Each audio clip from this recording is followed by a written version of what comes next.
So, hello, and welcome to So There Was This Guy podcast interview. I guess this isn't a podcast because I can see you. Video podcast. So there was this guy where the bedroom is the classroom. And here we interview all kinds of amazing, wonderful people who have their own So There Was This Guy story. And what brings them all together is that all of these stories have a theme of healing, growth, and learning. So every So There Was This Guy story sparks some kind of evolution in the person who experiences it, and we're here to find out what the heck happened. So I'm Jordana del Feld, a psychotherapist and somatic therapist based here in Berlin, and my guest today is the beautiful Small Sienkiewicz. Did I get that right? Yes. Yeah. Small here is an amazing artist, a graphic designer, a poet who's going to share some of her poems today. She has a band, she composes, she's got an improv comedy troupe. And I'm sure that we will put a link to some of these in the comments below, right? Oh, right. yeah. Absolutely. Oh, yeah. So if you're in Germany, come and check it out. Yeah. And make sure to click on the link below to subscribe. And Small, welcome. Thank you so much for being here. Thank you for inviting me. I'm really excited for this. I know. I was so moved and inspired by your story, and I'm so glad that you're willing to share it with our viewers/audience today. So tell us, and I think you have some poems that you also want to begin by sharing. So tell us, so there was this guy. Yeah, there was this guy. There were lots of guys over the years. I picked this particular guy because I think it was probably the most controversial. There was this guy and he was the most controversial. There was a lot to talk about there. Yeah. So basically there was this guy, he was 36 and I was 18. He was exactly twice my age. And when I was in that relationship, I encountered a lot of reactions like, what the fuck? Yeah. And I figured this podcast would be a great opportunity to answer this question. What the fuck? Indeed. What That's the great. fuck indeed. Yes. Yeah, so lay that to rest. Please tell us. So I think this would be a good place for the poem. Please do so. Right. The title is 500 Wake-Up Calls Later. I go through life with a gaping black wound in the middle of my chest. If I stuff my face with enough cotton candy and dick, I can almost forget it's there. This is how it starts. It is an invisible kind of suicide, slowly drowning in another person. It is a crime against humanity to not live your life. Of course, you don't know that when you feel like a pile of toxic waste. It seems like killing yourself is literally the best thing you can do for this world. Everything that happens from this point is an attempt to escape this feeling. Eating, fucking, sleeping, working, dieting, dating, exercising, traveling, socializing, and, most importantly, falling in love is done with the sole purpose of covering up the fact that all you see in the mirror is a pile of shit. Distraction costs me a bucket of blood per hour. A price I gladly pay until my veins run dry. 500 wake-up calls later, I snap out of it and see. There's only two ways this can go. I will heal, or I will die. Because neither my body nor psyche can sustain this any longer. I will heal, or I will die. I look for a healer. They put me on a wait list with the number 642. My big love was nothing but a smokescreen to cover the rot. Nothing but a dude. Mundane as a morning on public transportation. We can have a coffee together. It's rather nice and rather boring. After he's gone, the wound is no different than before.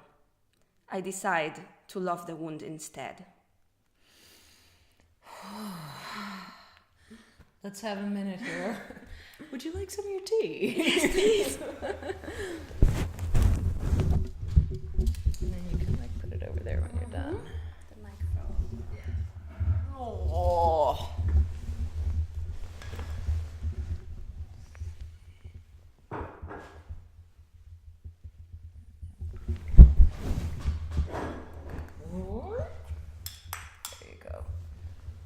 Oh, let's all take a minute. Smo, that was epic. And so brave of you to share. That was huge. Thank you. And this is the stuff. I'm so proud of you for recognizing and for going on this journey. Thank you. Wow. Now, I feel like this already says so much, but do you want to tell us anything about the context in which you wrote the poem? Yes, I wrote it very recently. Poetry is a very new thing for me. Or I feel like of course it was always there, but I didn't really know how to let it out. And then one night I just started writing, and I wrote 10 poems in one night. But this was the first one. And I did not write it about this relationship specifically, but I think it summarizes my pattern. I use relationships as a distraction, as an escape, as a source of my self-esteem or whatnot. And this situation with this guy I want to talk about today is, I think it was just the most in your face, most in your face example. I have actually just a very small part of another poem that talks about this guy specifically. That poem is called Highway to Heartbreak, and that one is about my family. And there's a part. You'll edit that. The part where I'm looking. There is a part where I'm talking to my mom.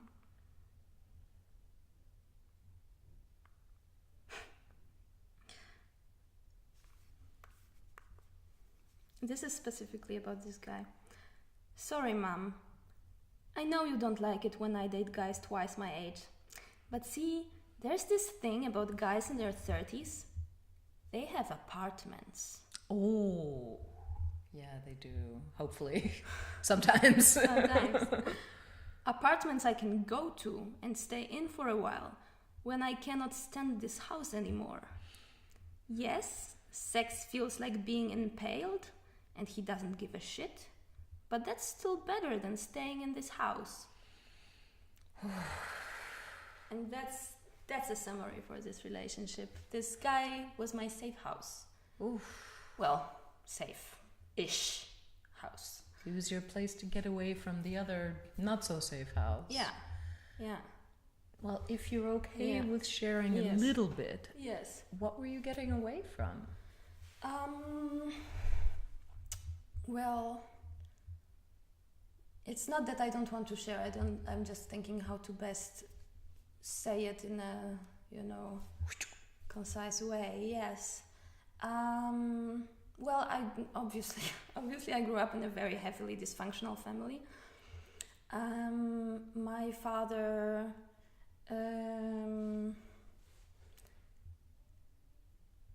I don't know exactly what he has. I believe he's a narcissist. I think you call them malignant. A malignant narcissist. That's my guess, but I don't know. But based on symptoms and the kind of abuse that I got, I would say it's something in that direction. So.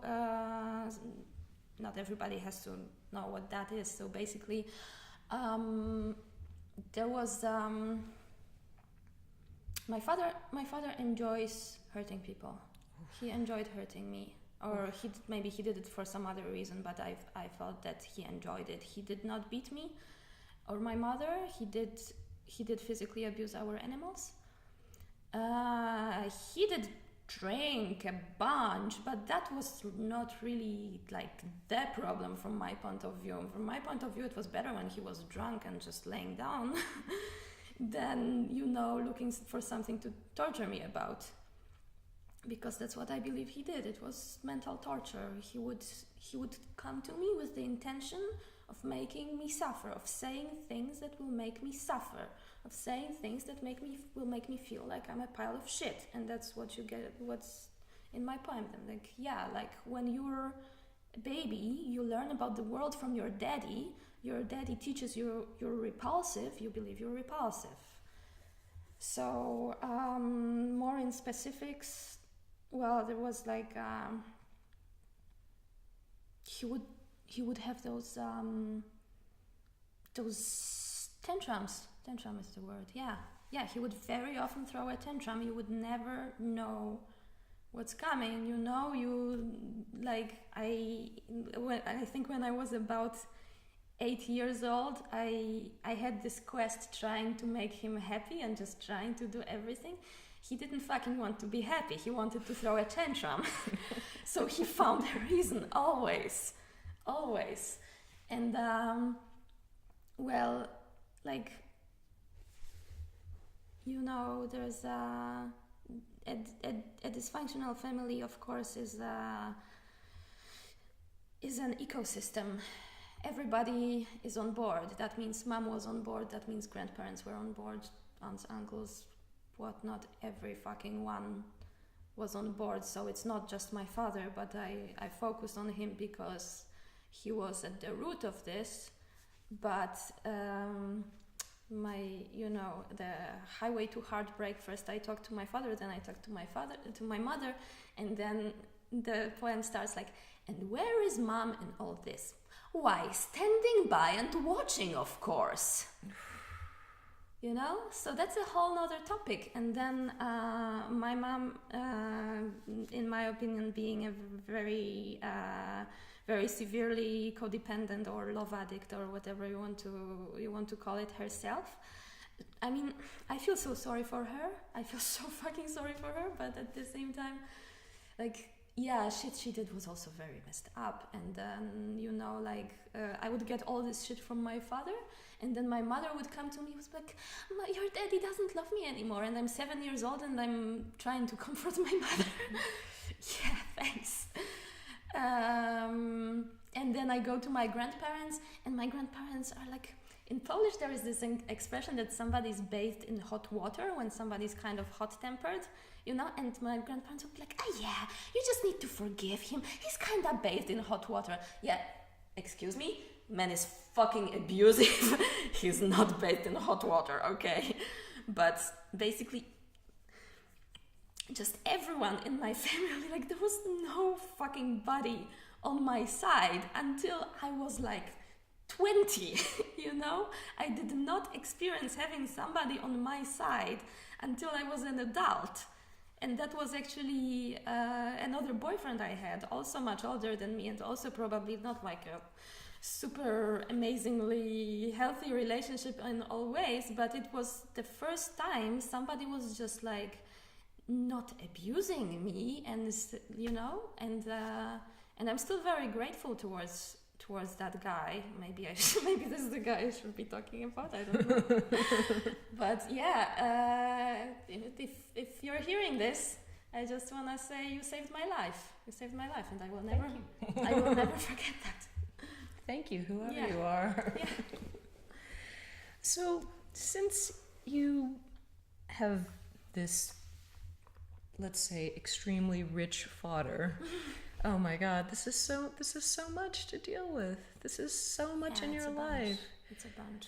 It's huge stuff to, you know, work with and journey through. And I'm so proud of you for doing the work. Thank you. And Mazel Tov and viel Glück and all that. So in the middle of this epic, let me just say, it sounds like a hot mess. Yeah. Like along comes, so there was this guy. Yeah. So what happened? How did you find him? And then, like, what was good about the relationship? Clearly there were some things that didn't work about it. How did you get from hot mess at home to being with this elsewhere. Yes, from hot mess at home to hot mess elsewhere? Like, what was that step? Well, at that point I was already a love addict for a while. I believe I was a love addict from the age of 3 or so. Like it would start with like fantasy, just pure fantasies in my head. Like I would, I don't know, watch some movie or something, and I would like in my head fall in love with the character from the age of being like really, really tiny.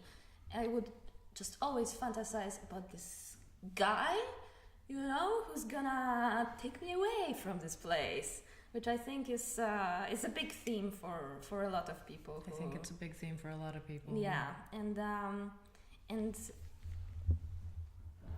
I never like there was of course I didn't always date dudes twice my age.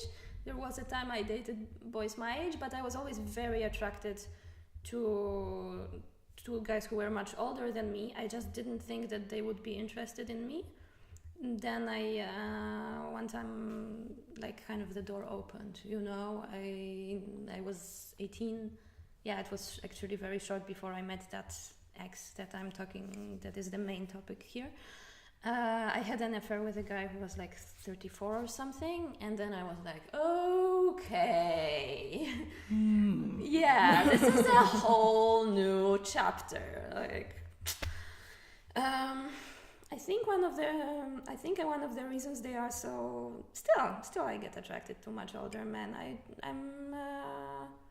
I'm more mindful about it. But I never had a serious relationship with somebody who would be less than 10 years older than me. Ever. I consider it a sign of healing that now I'm able to feel attracted to guys who are my age, but I'm also getting older. So it's like, yeah. So two different kinds of growth happening at the same time. Yeah. So I think one of the reasons they were so attractive to me is that I wanted someone who would be able to stand up to my father. Like, so what? Like, I have a boyfriend. He's, you know, I'm 16. He's 16. He has to be home at 10. Not really helpful, you know. Didn't have an apartment. Yeah.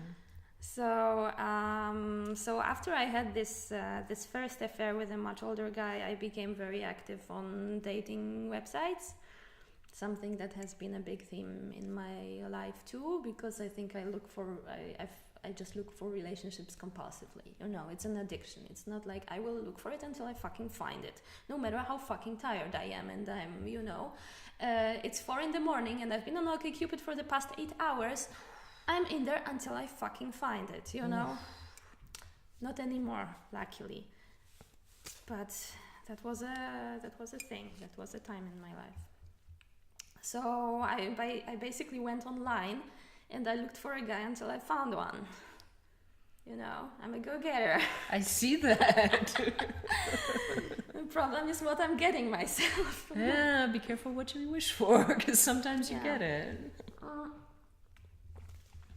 This guy,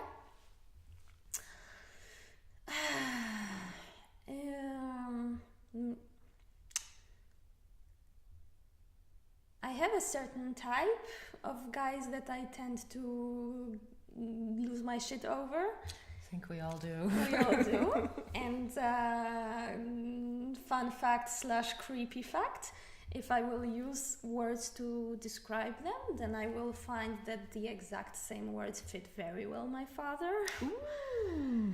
Yeah, shit's creepy. Shit's creepy. I'm sorry, I'm not an uncreepy person. Shit happens. You have to embrace the dark side. It is a source of great power.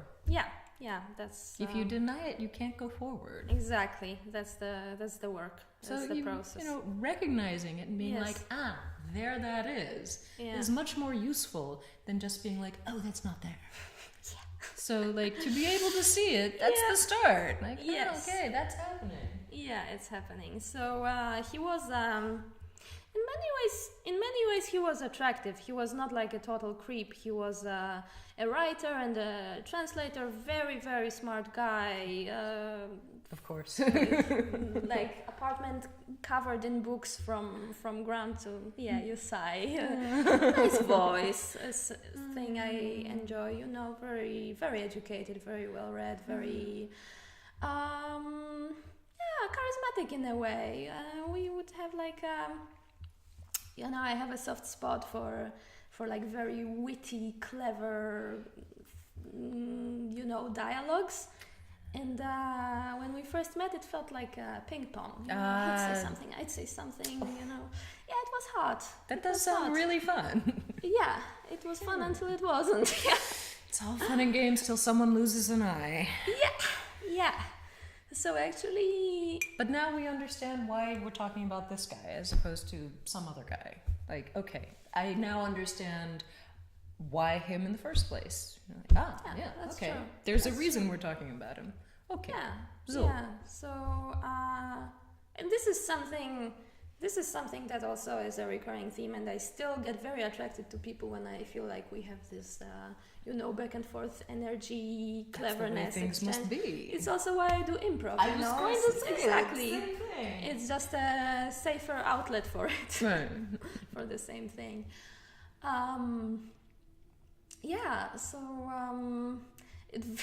Something that I know now is a very motherfucking huge red flag. I did not know at the time. Red flag. If you meet a guy and 10 days later he's like, you're the love of his life. Stop right there. Take a step back. Turn around. Walk away. All right, you heard it here first. Oofda. Yeah. He said that to you after 10 days or so. Pretty much. Very, very fast. It was like a big fucking epic romance. And also, fun fact, like at the very, very start, I think he was a bit more into me than I was into him. Like, even though I tend to just like lose my shit, but still he lost his shit even more than I did. And then the moment when I went like, he's the one, was when he told me that his father drank himself to death. Oh yes, what could be more? What could be a bigger turn on than a suicide in the family? Oh. Exactly. You got me. There's something so attractive about the familiar, though. Like, that's so familiar. Oh man, so I wish my father drank himself to death. Oi. Seriously, maybe I don't know if this is a safe thing to share, but I seriously thought about killing my father. There was I think it was just one time, but I remember one time I was maybe 15. I remember sitting down and going like, okay, I'm gonna poison him. It was the only thought that could bring me comfort at the time. I'm gonna make this go away. Oof. Yeah. Oof. Yeah. But you didn't poison him. Instead, you went on a long journey of love affairs. Yeah. Which is really much better for you, because then you can be sitting here instead of like in jail. True. Sex and love addiction is not a great thing. It's a better thing than murder. There you go. Gives you a chance to work through stuff, to grow, to evolve. Yeah, still probably also better than like heroin and some other Probably, things. I would say so, yeah. I think I managed to even get away without any STDs, so... This is fantastic. Yeah, and if you were in Germany by that time, then even more fabulous. No, I wasn't Poland. Well, which is, not necessarily... Not necessarily any better. So anyway, there you are. He loses it for you. Finally, you lose it for him. And we're in the delightful first throes of a fabulously whatever relationship. We're in the delightful first 16 or so days before shit goes sideways. Yay! So 2 magical weeks. 2 magical weeks. Yeah. 2 magical weeks of like epicness. And then everything went sideways. Yeah. I still don't know what happened. I mean, in the big picture, of course I know what happened. Of course I know that when a daughter of a perverted narcissist meets a son of a suicidal alcoholic, I know what happens in the big picture. But what, like, in the... how do you call it, in the close-up of the relationship, I go. still cannot tell you what happened. Like just one day, 2 magical weeks of absolute bliss, and then one day I arrive at his house and he's just like kind of acting differently. I don't really know what's going on. I get so frustrated that I literally kick him at some point. Like I'm actually physically abusive. And he's just like, he talks and talks and talks, and I just don't understand what he's saying. And I didn't think about this night for a very long time. It was terrible. It was really terrible, because at that point I was so fucking in love with him already. And I don't remember what exactly it was about. I never really understood what he was saying, which is also kind of a big theme, in my family home, because there are no rules. It's fucking confusing. You never know. Because my father, usually when I start talking about him, it just sounds like he's this plain monster 100% of the time. He's not. He's got time when he's really motherfucking charming. To me, to my mother, to other people, sometimes you meet him, you think this is the most fabulous guy in the world. And then, and that's the point there. How come such shitty families survive for as long as they do? Because on the outside, it's all fucking peachy. On the outside, it looks fabulous. So also, this confusion, was something that came back in my relationships. Yeah, and then, I was just in so much pain after this. Basically, I don't know if he was acting like suddenly he doesn't even like me anymore, which is again something that my father would do. He's in a good mood and I'm the most fucking amazing creature that ever lived, and then 15 minutes later I'm the worst shit ever because something changes in his mind,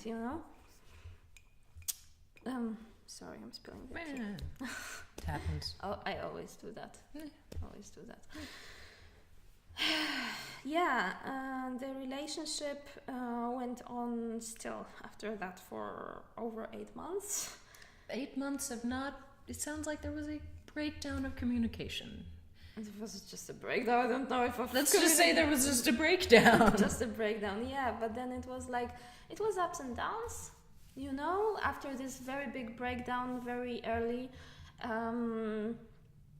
there was one time, we were kind of I don't know, just going on with it. It was very weird. I was being very passive-aggressive because I didn't know how to communicate my pain, and I didn't know at that time that really the only thing to do is just to remove myself from this situation. I did not know that. You had to learn that. I had to learn that, It was a learning experience. It was a learning experience, yes. So for a couple of weeks, things were very weird and very awkward. And then one time he called me and he said that he cares about me so much and blah, blah. And then it was okay, and I was very much in love, and it was still okay for a while. And then again we had another very big breakdown, and then which was it still went on for a while after that. But but it's not just one point, it's one of the reasons my poem is called 500 wake-up calls later. It was sometimes it takes 500 or 5,000. Yeah. 50,000. Yeah. Sometimes, somebody needs to stab you 50 times before you're oh, maybe I should stay away from this person. Take another route. Yeah. This was your chance to learn that. That was my chance to learn that. And I also honestly, one thing is I watched my father stab my mother 500 times a day and she doesn't leave him. So that's one. So you were imprinting that. That's one imprint. And then I think also cultural, the society that teaches you that you find your big love, that love hurts, and that you work through it. you know? Like, I did not really grow up on Disney, but still, like, I never liked Disney. I never wanted to be a princess. I always wanted to be a superhero. Yeah. But still, growing up in this mentality, you know, that there's gonna be a prince and that's your big love, and that's it, does not teach you, hey, if this guy is a creep, get the fuck out. This is not a message that young girls get, you know? Something you had to learn for yourself, the hard way. The hard way, yeah. Yeah. But it sounds like you have learned it, thank God. Although some lessons take a really, really, really long time to learn. They're more like a practice, even. Yeah. I still find myself in messed up situations, but I'd like to think I'm at least a little bit more mindful about it and a little bit more like... Still, sometimes in Polish there's an expression that your arms fall, kind of when you're like resigned, you know, like... Yeah, they do. Like I feel, I've gone so much and... Whoa, again I find myself with a married guy. What's up with that? Oh, look at that. Yeah. It happened again. Yeah, exactly. So it's not like now, you know, it's like I'm having those amazing, healthy... No, it's still a mess. It's a practice. It's a practice. The practice is, you know, in martial arts we say fall down 9 times, get up 10. Which martial art do you do? Karate and jiu-jitsu. Sweet. I do Krav Maga. Nice! And so dangerous. This may come as a shock, but I have some anger issues to work through. Oh, okay. Where does that come from? We've all got something. Yeah. But really, the practice of showing up on the mat, whatever the mat is, you know, maybe it's the tatami mat or the yoga mat or the recording studio or the stage, whatever it is. Let's hear it for the healing power of creativity. Yay! Shout out for artists! Woo! But like whatever that mat is for you, like showing up and working through the stuff is really what matters. And, you know, sometimes that's what we do. We do the best we can. We show up and we work on the stuff every day. And I know it's big, it's epic, it's huge. But you're doing it, and that is doing it. So important. Doing it. So, you know, pats off on back. Thank you. I really appreciate you saying that. I speak from personal experience. Oh, The only way one can speak. Otherwise, it's just like words, you know. True. So you've got this guy, 8 months. Sounds a little chaotic. You're not sitting, you know, today you're not with him, you're sitting here telling me the story, so... Yeah, wait, let me calculate how old he is by now. He's older than 36. He's older than 36, yeah. Oh wait, I'm 27. He was 17 years older than me. How much is that? More than 36. I really want to picture that. I will really want to picture him the way he is right now. Yeah, that would help. Hold on, let's figure that out. So plus 10 would be 37, plus another 7, 44. That's a very symbolic number in Poland. Oh, really? You know Adam Mickiewicz? I know that you're familiar with a lot of things in Poland because I read your article. Thank you. But that bit I don't know about. It's basically the biggest poet in Poland. It's just Milosevic. I've never heard anyone say the word out loud. Yeah. I love that work. So tell us. So it's not really related. I just thought like, 44. Adam Mickiewicz had this. He had a lot of works, obviously, but there was this one. His most mystical work is called The Great Improvisation. He just sat down and wrote it down. He would say that it was as if a bowl of poetry exactly broke above his head. He was in the flow. He was in the flow. And that was in the flow. And the most iconic verse from this great improvisation is, and his name shall be 40 and 4. So this is like an inside joke also with my Polish friends. Like if we go to a restaurant and we're ordering number 44, we're like, yeah. So for all you Poles out there, you can... And poets. For all you Poles and poets, and Polish poets, of course, you can make that connection. Yes. So there you are, Yes. 8 months. For some reason, it ends. Why in the world would such an event end other I than have no idea. chaos and breakdowns of communication? Girl, can I address you, girl? I like to. Address me, girl. Oh, girl. Oh, girl. With preferably the finger. Lost my shit. Bad. She lost her shit bad. Bad. We broke up over the phone. I was alone in the house. I'm not sure if that was good or bad. Considering what kind of house I grew up in, maybe good.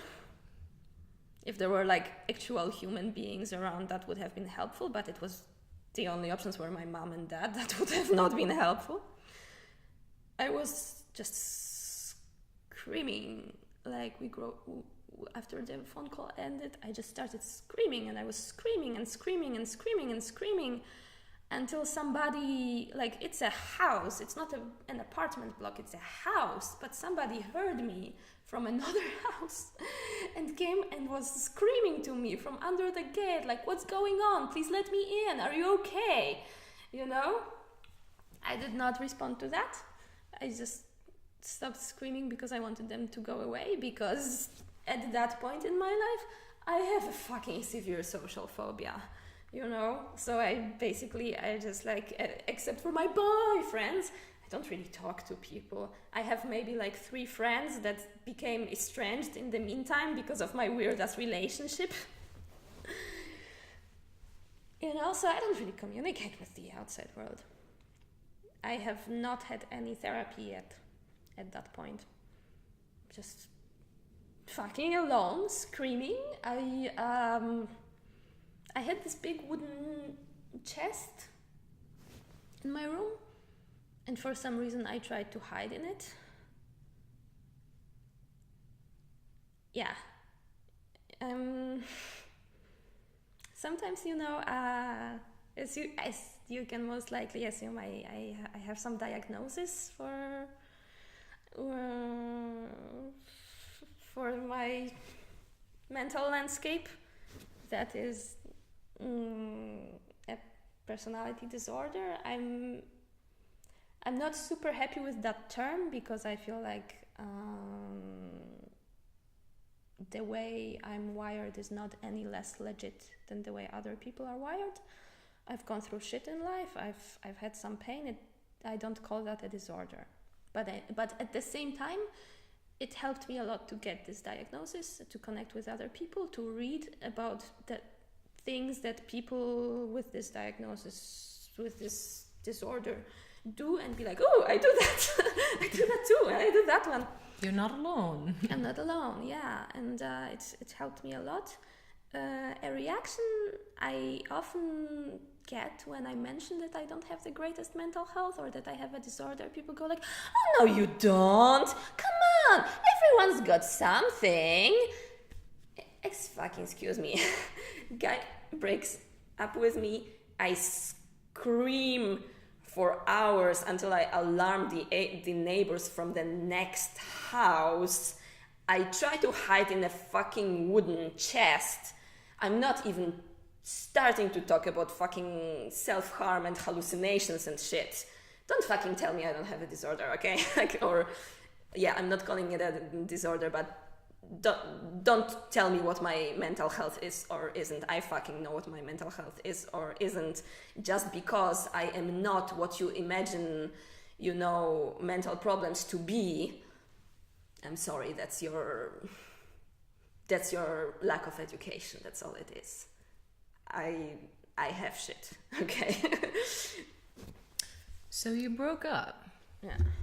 To sum up, so you broke up. Yeah. And then what happened to you in the terms of your own growth and your own healing?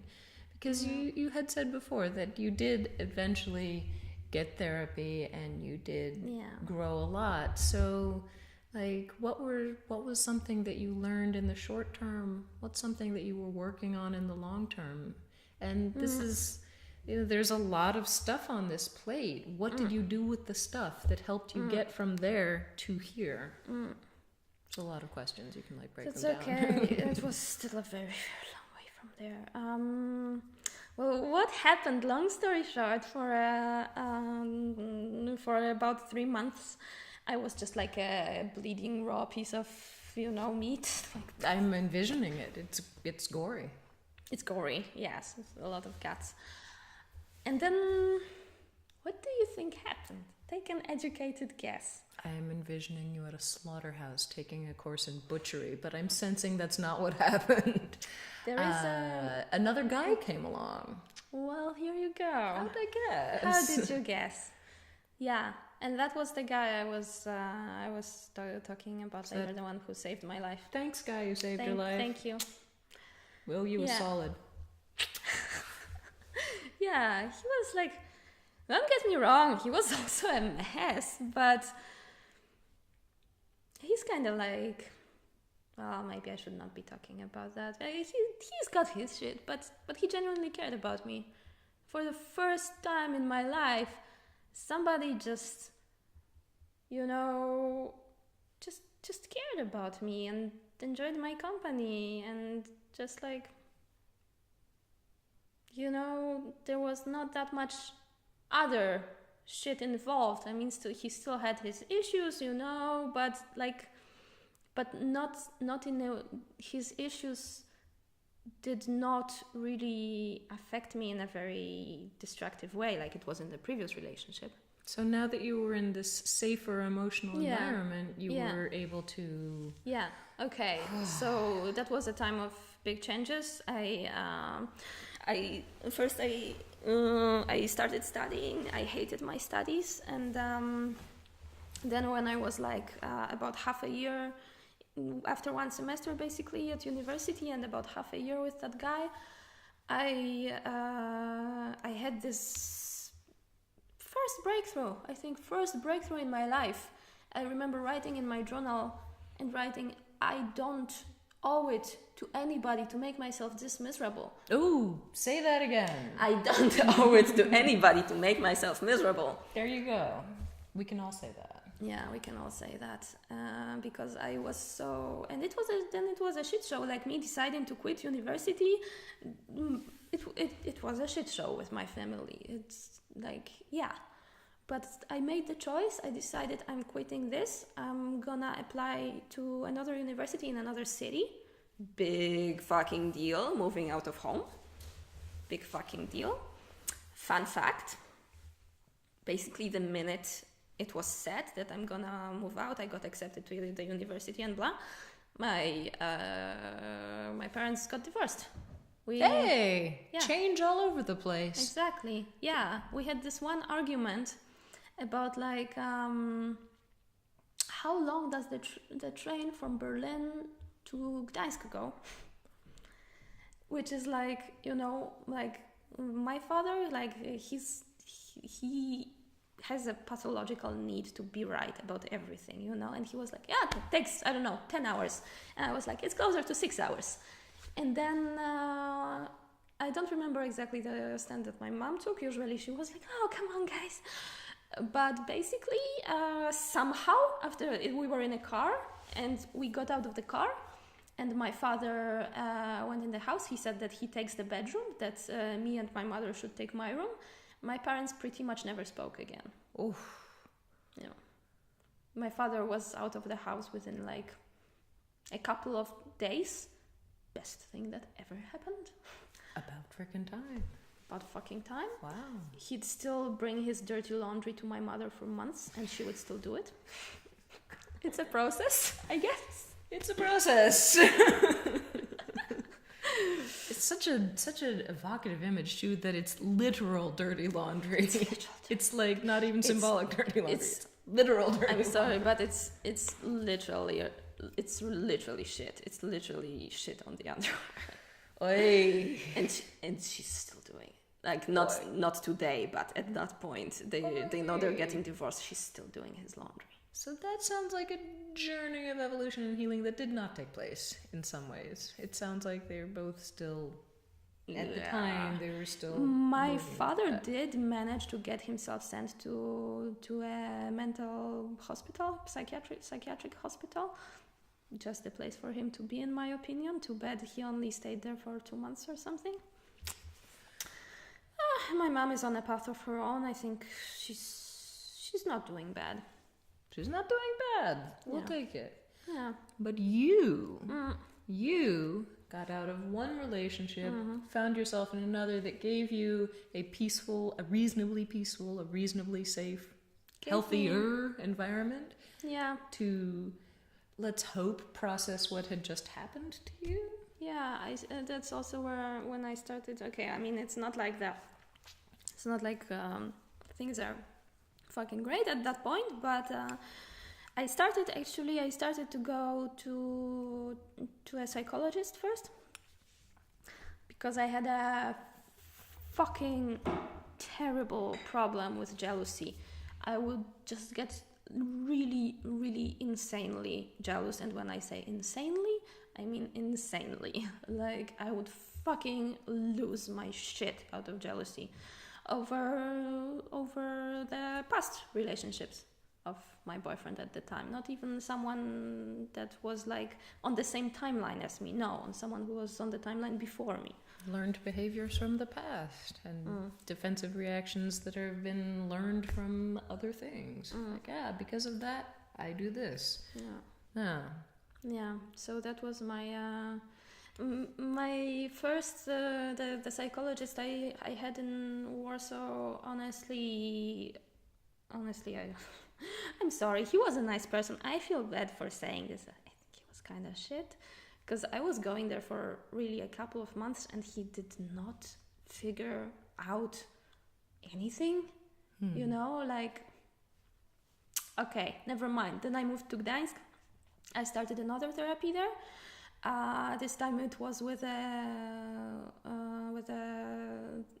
like psychiatrist therapist. I don't know if it makes a whole lot of difference, but it was not a psychologist, it was a psychiatrist. It does make a difference. They can prescribe medication. Yeah, that's the difference. I mean, I never took medication, so I guess that didn't matter. But yeah, but with this guy, it was different. Like, I had my first session, and already after the first session, it was not a pleasant experience, not in the least. And at first, I really didn't like the guy, and it took me a long time to trust him.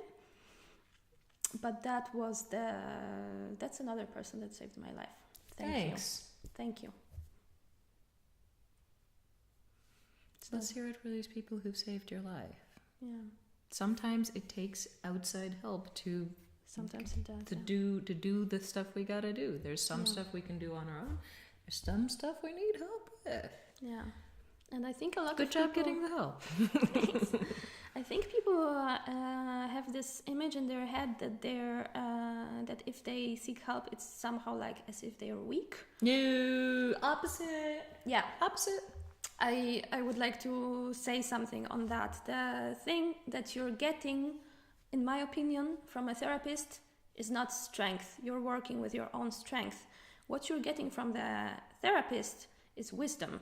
They're showing you things you are not able to see for yourself because you did not spend fucking 8 years of your life studying human psyche, most likely. You can probably get quite far just by reading books about psychology or, I don't know, listening to podcasts, watching, blah, educating yourself. But I think a lot of people think like a therapist is this person who's gonna like pat you on the shoulder and like it's not what it is for me. For me, it's someone who shows me how shit works. It's more like a teacher. And then I'm like, I can notice in my own head, like, oh, I'm doing this. You know, there's a name for that. It's called spiraling or splitting or something, you know, and then I'm educated enough to not go into a self-destructive behavior, you know. And I mean, a therapist has a lot of roles, and for sure there's also like the trust that is built, and like I'm not saying that the therapist is only a teacher, but I think this is a misconception that a lot of people have, that I don't need therapy because I'm strong enough. It's not about being strong, it's about being educated, for me at least. That was beautiful and important to say. Good job. Thank you. And I allow me to agree and also just rephrase for my own fun and games. I also like to think of therapy as a chance to go to someone who can show you a door and like it's up to you if you take it. Yes, Totally. it's Totally. your journey through the door. Yes. You go so someone else can say, oh, there's a door over there. Yes. Your call what you want to do with the information. Yes. And I mean, you seem like a very self-driven person who's going to figure stuff out on her own. And I'm so glad that you went and got the help that you did. And because of the help that you did get, because of the help that you did get, like, what were... Clearly, you seem to have grown a lot and like, learned how to live inside yourself. These therapists helped you learn how to be in here in a way that was more healthy, more peaceful? Oh, it's still a very long way from It's there. still a process. It's still a practice. Yeah.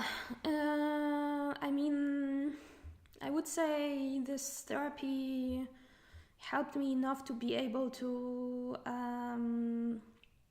have a social life, basically, because before that I was not able to have a social life. You had said this is a huge step. This is a fucking huge step, and but still, over the next years, I would suffer very, very, very much from self-loathing, from jealousy. You know, honestly, just in the last couple of months, so much, like, I did really, really fucking a lot of work, and I did it by myself because I did not find a therapist, and I cannot afford a private therapist. I can't, and yeah, you know, it's what I wrote. They put me on the wait list with the number 642, and then I really, really wanted a therapist, but it has not been possible. I really had this, like, this was fresh, you know, this was from a couple of months back. I really have this pressure that I will heal or I will die, because this is not doable, you know. I also, there was another guy, and I went through another breakup like 8 months ago or so. And yeah, basically it was around that time that I started to really dig through my shit again, you know, because the past years were like, I had therapy, it put me back together enough to function for a while until it broke down again, and until I had this realization how heavily just self-destructive my way of functioning is, you know, mostly in relationships again, and also in my last relationship. Again, a quote from the poem, it's like, I pay for it with a bucket of blood per hour, you know, and at some point you just fucking can't anymore. So what I did over the last couple of months, since I did not manage to get a therapist, was just a fucking load of, like, therapy work, but just on myself, just educating myself very, very much on psychology, you know, meditating, you know, journaling, writing, like, you know, like, there are things you can do, like healing exercises, you know, things you can write, going to self-help groups, you know, like, if you summed up all the efforts I made, it would have been more than a full-time job. I can imagine. For months. So this was important. Just say it one more time in case there are other people out there who are like, God, I wish I could afford a private therapist, but I can't. So in your own words, one more time, say those things that you've been doing. Okay. That's a very big topic, and I think we can probably also drop some links and stuff for definitely. There is a lot that you can do on your own. It's better. It is better to have a therapist. If you can afford / find a insurance paid therapist, do it. If you cannot, do it yourself, I would say. Because it's like, I don't know, if your roof is leaking, it's better if you can find a professional who will fix it It's not really like a leaky roof with a psyche, obviously, but let's go with this metaphor. It's better if you can find a professional who's gonna lay a wonderful foundation, you know, and do everything super pro. If you cannot find that, just do what you can, you know. So things you've been doing have been meditation, journaling, self-help, education. Yes, so there are healing exercises. Self-help groups are very, very good. That would be my number one, because you get out there, you talk to other people, you hear their experiences that are similar to yours. It's mind-blowing. Sometimes somebody speaks, you hear your thoughts come out of somebody else's mouth, and you think it was really just you. So I think this is the most healing, you know, the most powerful healing step you can take.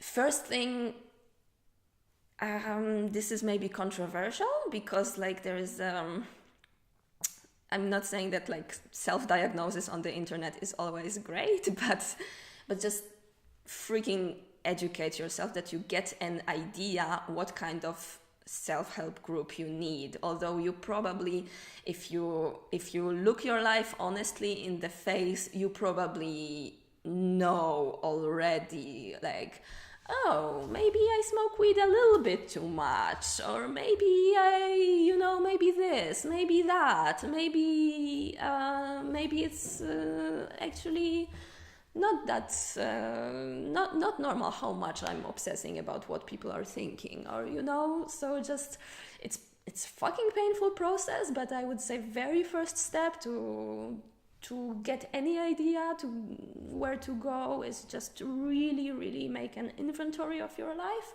Read a lot. Or if you don't like to read, there's a lot of great people on YouTube or podcasts on Spotify you can listen to. Maybe we can also link some. Yay. That's a start. And self-help groups, journaling, writing down just how I'm feeling. That's like a basic life skill that a lot of us don't have. Like we are all wounded. All people are wounded, I believe. But the most wounded ones of us, I believe, have often a very strong habit of just like not knowing what I'm thinking, because what I'm feeling, because what I'm feeling feels terrible. So it's natural that we want to disconnect from it, but to get better, this is an absolute basis. So just like take a journal and start writing, you know, how am I feeling? And if you don't know how you're feeling, then write about that, and maybe start there. Yeah. I heard a great thing also on YouTube,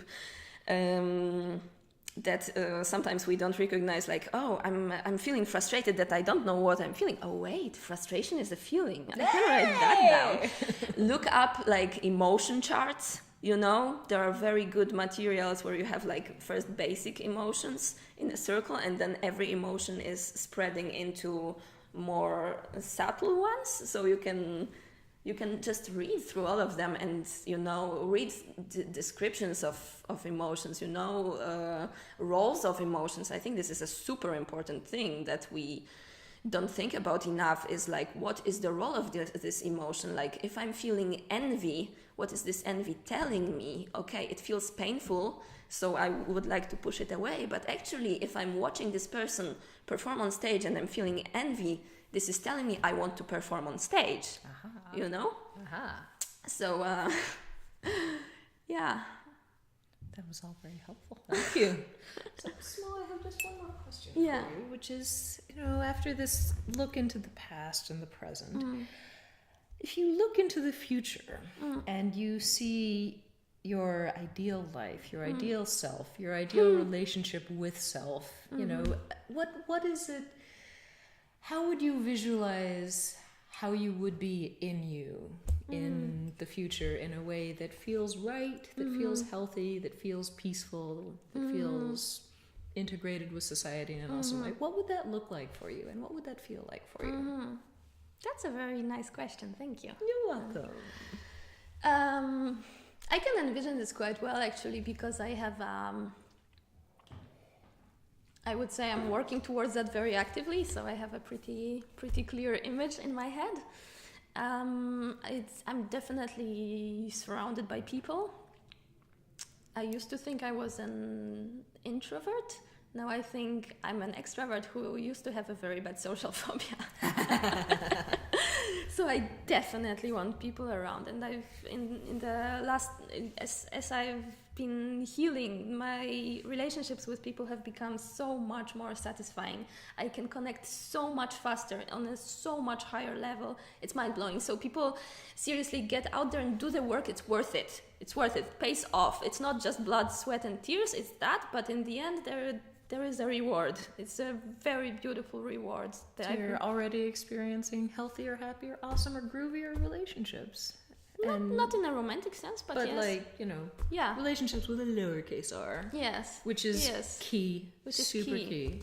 Which is key. Yeah. So your more wonderful, healthier, happier, awesomer you is more of an extrovert and has a richer bond with community. Yes, for sure. And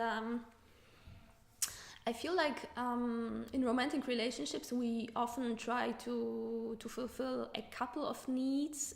So one is like for love, affection, blah, but there's also a need for partnership, which I think it does not necessarily have to be fulfilled in a romantic relationship. And I have a quite new but very dear friend, and I feel like I can have my needs met through that. We also have a very big art project we want to work on together, and I feel like this person can be my partner without being my lover. This is terrific. This is so exciting. And then, I would like to have a lover indeed, or a couple. But you would bring to it a new set of ingredients. It would be a different experience now than it was in the past. You know, I tell you exactly what I want. I want a pirate ship. I want to be a pirate. I want to be a captain pirate.